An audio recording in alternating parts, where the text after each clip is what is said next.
Welcome to my first ever cooking show. If you're new here, I am a reptile channel, but I also have cats, so I like to feature them sometimes. Recently I did a video introducing you to all the cats, and I mentioned how one of them, Sylvester, is on a raw food diet that I make myself. You can buy it, but it's really expensive. So, I got everything we need here, and it's also important to note this video is called How I Make Cat Food, not How to Make the Cat Food, because I'm just going off this recipe online. I'll link it below. I've made maybe 5 or 6 batches of this, and you can hear EJ hissing in the back.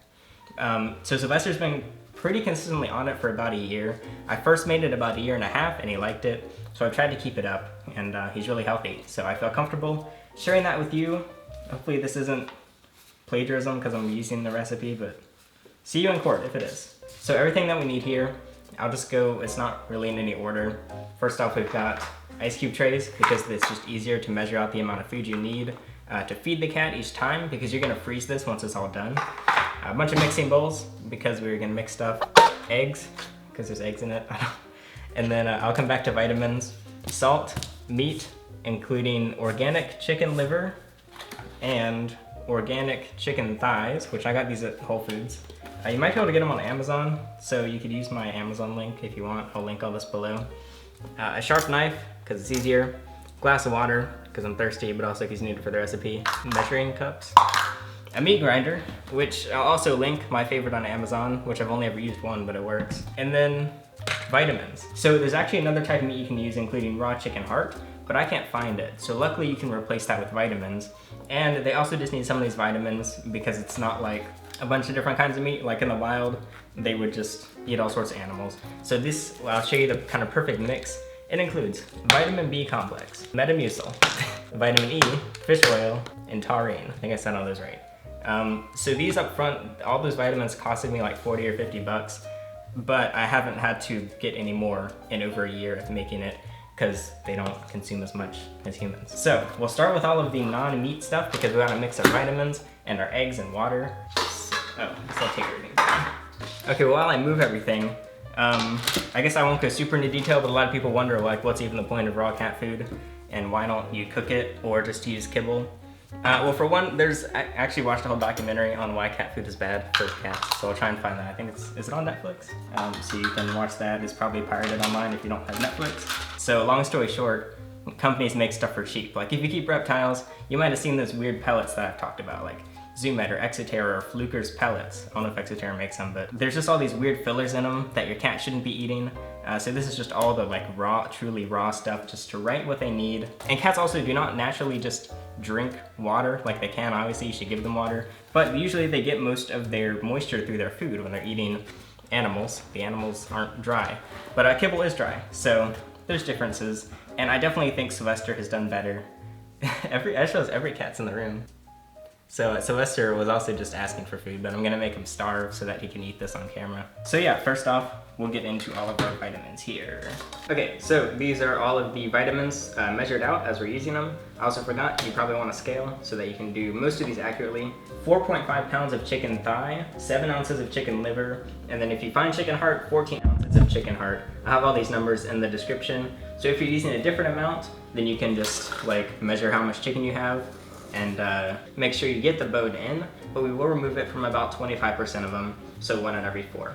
So for that you get 2,000 milligrams of taurine, 2,000 of vitamin E, 200 milligrams of vitamin B complex, for about 4,000 milligrams of fish oil, and then for psyllium husk powder, which is not required, but it helps apparently. It is 8 grams or 4 teaspoons of that, which comes out to 19 little pills if you get the Metamucil brand. And then for the taurine, if you are not using the raw chicken heart, you're going to add an extra 4,000 milligrams of this, which we will do. So I'll go ahead and pull this out too. So 6,000 altogether if you have your chicken heart. And these capsules just pop open, and I'll mix them all in here except for the fish oil, which will be added later.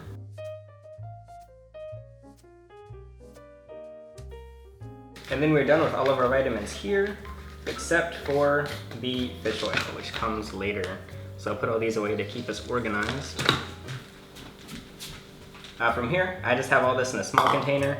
In a larger container, we're gonna make what's called our slurry, which has the vitamins, the egg, and the water, which will then mix in with the rest of the meat. Oh, and salt, I forgot salt. This is gonna be so hard to follow. So you can sort these out by a teaspoon or whatever, but it's easier for me to do weights. So you have 8.4 grams of salt, which I can't do parts of grams on this, so I'm gonna go to 9 and then take some off. For water, you do 8 ounces, which I recently learned that fluid ounces and weight ounces are the same for water because that's what they base it on. So you can also just use a bottle of water. And then we're going to add in 4 egg yolks, just the yolk, not the white, so you gotta separate them, which I'm a pro at now, maybe. How do I, wait, which, okay, the yolk's the yellow part. Oh yeah, there we go. Here we go, 1 yolk. 4 yolks. And then I just use a fork here to mix all that up. And then I'll just dump all of this stuff in. Mix that for later. It smells so weird. So next up, we can get to the meat of the recipe, which includes actual meat. So first off, we can talk about the chicken thigh, which I have here. So like I said, by bone in with skin. However, you're not gonna use all the skin or all of the bones. So no matter what your cat is like, you wanna take out 25% of the bones. So I'm just gonna go through each of 4, basically, and take a bone out of one of those. If you want your cat to maintain its weight, you should take off half the skin. If you need it to gain weight, leave all the skin on. And if it needs to lose weight, take all the skin off. So I'm gonna just take half off, because Sylvester is a good weight right now. Based on this recipe, I'm going 4.5 pounds of it. But like I said, if you have more or less, you can just ratio it all out. Also, it's good to wash the meat. Of course, there's gonna be some bacteria, but cats are not humans. Humans are the only meat-eating animal that has to wash their meat or cook it. But yeah, I like to wash it anyway, just to be sure. We can get whatever we can off. Change it to pounds. Okay, first I'll do the 2 with skins. So that's 1 with skin with bone, 1 without skin with bone, and another with skin with bone, and then this one I have no skin and no bone, which you have to just cut the bone out. This is some true ASMR here. Oh yeah. And my hand is greasy, so I'll rinse that off. Ideally, you'll keep your space pretty clean. I just have a towel that I'll make sure to wash afterwards because it is raw meat, which isn't the safest thing on earth for people. And I'm not responsible for any lost fingers. Let's also note with the meat grinder, if you put your finger in the top of it, it will come out the other end in many more pieces. There's 1 bone, that's that. And then we're back to our cycle, so I'll do 1 bone, 1 skin, 1 bone, 1 skin, 1 bone without skin, and then 1 without bone and without skin.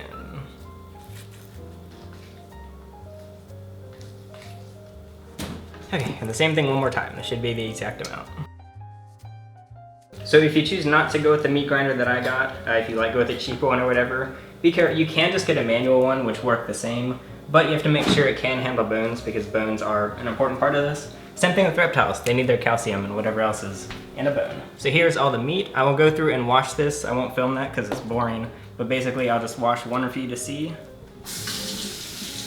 I try and just kind of get under the skin, rinse that, kind of mush it around in my hand. So I'll go through and wash all these and then we'll be back. Next up, I'll go ahead and measure out the liver. We only need 7 ounces of this, and this is way more than 7 ounces. So what I do is just freeze this entire container and then thaw it out, and I'm able to use it a couple times without it getting freezer burned or anything. This is disgusting. I hate this in so many ways. It smells awful. It feels like horrible. You can wear gloves during this. I don't know why I'm not. So I'll go up to 7 ounces. That's 2 ounces. Again, this is also the organic one. I usually try to go with the organics because it sounds cooler, I guess. But people say that's better for cats. Got 7 ounces of this, which I'll keep separate from the liver, or from the thigh for now, because I'm gonna cut the thigh into strips. So as you can see, went through about between 1/3 and 1/2 of that container. So next up, to make this go into the meat grinder more easily, I'll just put it in our biggest bowl here. This is gonna be my final bowl. I'll just put it all there for now. There's a little bit more water in there, so I'll drain that. And I'll make some chicken strips. Yeah, it doesn't matter, like this will all be grinded up anyway. I just do 1 cut on each side of the bone. And the entire bone, especially with this meat grinder, it's really good. You can just put the whole bone in and it has no problem. So basically I take each thigh and cut it into 3 pieces.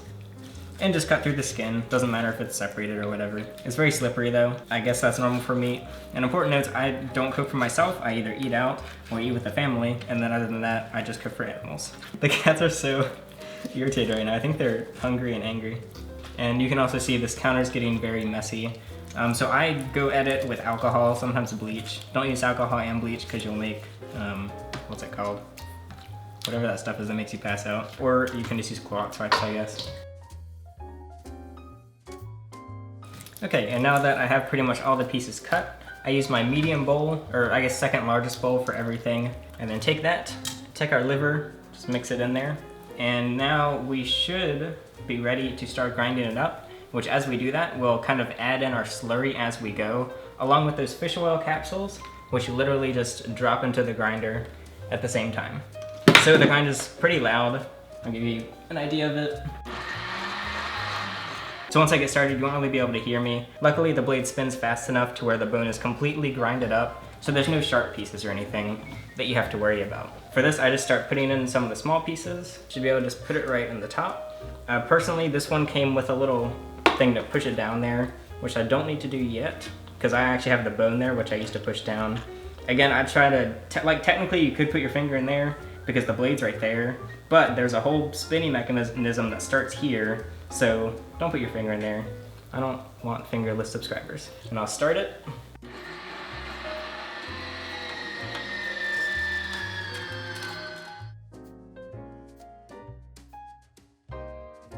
So you can see that's the first little bit. We already got through like 1.5 thighs. This would be much harder if you got a manual, because you have to manually do that the whole time. And these bones are rough. So I suggest the automatic. And the texture in here is really gross, but you can't even feel the bone anymore. I don't know, it's impressive how well it does. So, because that was one of my concerns, was like, what if they get a sharp piece of bone or something? But it's all good. And I might even, since it's going no problem, I might just add the slurry afterwards. But I'll go ahead and mix some liver in, because I want it to be a consistent mix. I like it being consistent. Now that we're getting started, I forgot to put the first two, but it's fine. You can just drop the entire capsule in there because the outside dissolves and it's fine to eat. And I'll keep doing that as we go. And I got my last piece in there. I just let it go through all the way. So now we have this beautiful bowl of meat spaghetti. Now I'm just going to dump the slurry in here. I might add just a little water just to get it all out. Just a little extra is fine. And then from here, I just go in with my hands and start mushing it real well. I'm sure there's some like tool or just gloves you can use. But once it's mushed well enough, it should be a mushy, but not liquidy consistency. And this is basically the final product of what you'll give your cat, but I'll show you how to easily kind of work with it and then preserve it for future feeding, since they only eat a little bit a day. Okay, so that should be good. I'm sure everything is mixed in there well, all the vitamins, the egg, water, 2 types of meat, or 3 types if you found chicken heart, which is probably ideal. I don't know why I had these mixing cups, we didn't use them. But from here, this is where I like to use the ice cube trays. So basically, one of the questions is how much are you actually gonna feed your cat? And it's hard to say because it's based on the weight of your cat, the size, the age, and everything. But basically what I do is I just fill each ice cube piece up to the top, and then put a few in the fridge each day. So since Sylvester's weight is fine, I just basically, he knows how to call us when he wants to eat. He'll basically make you follow him downstairs, and then we take him out of the fridge. We put him in the microwave for like 2 seconds just to not have it be so cold. And then the rest are just stored as little ice cubes in the freezer. So I'm gonna let all of these freeze in the tray, and then tomorrow probably, take them out, put them in plastic bags, and then thaw a couple out in advance. So each day, we just take a few more out, put them in the fridge, let them thaw, and then he can eat them as he pleases. If your cat, of course, needs a special diet, then you should probably get suggestions from your vet on how much to give them. But you can just kind of base it on whatever, but I don't feel comfortable telling you just how much to do. Sylvester on average will have 3 to 5 of these per day probably, which they're really tiny, so like 2 of them is probably the average meal, but each cat's different. And you can see this is not very exact at all, just because I know that Sylvester, he'll tell you when he's hungry. If your cat's very shy or whatever, you might have a bit more trouble just figuring out when to put it in their bowl. Because if it's in the bowl for too long, because this is raw and has no preservatives, it's all organic, you can't leave it in the bowl for more than a few hours, or also start attracting bugs, or it could start rotting and just make your cat sick or whatever. So it does take more work than kibble, but it also keeps your cat alive longer, hopefully. Okay, so Sylvester's right here. This is the amount that I'm giving him right now. You'll notice it's a very small amount just because he eats small portions at a time, but he could have this 2 to 4 times a day if he wanted. I'm just gonna bring him on the counter. There it is. And it had been a little bit since I made it last. It's been like a month or something. So, because I didn't realize we were out and I had so much stuff to do. So he's finally back to this. He had kibble for a bit. Funnily enough, he vomited a few times when he was on the kibble, but he's never puked this up. So I would say it's a pretty high rating from him. I haven't personally tried it. Like I said, the other cats do not eat it yet because they are pickier, but I'm gonna try and keep mixing it into their food so they can eventually switch to it. So I'll put calculations of how much this costs per month in the description of this, along with the recipe that I was going off of. So if you wanna make yourself, you can. If you don't have cats, I don't know why you're here, but thanks for watching. If you do have cats, then maybe you'll consider switching. You can check out and research a bunch of videos of why this is better. Hopefully this helped. I'm gonna clean up this area, sanitize it really well, and Sylvester will enjoy the final product.